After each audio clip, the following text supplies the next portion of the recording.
الذين صبروا وعلى ربهم يتوكلون وكأين من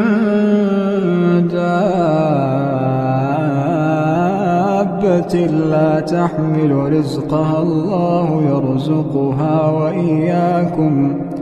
وهو السميع العليم ولئن سألتهم من خلق السماوات والأرض وسخر الشمس والقمر ليقولن الله فأنى يؤفكون الله يبسط الرزق لمن يشاء من عباده ويقدر له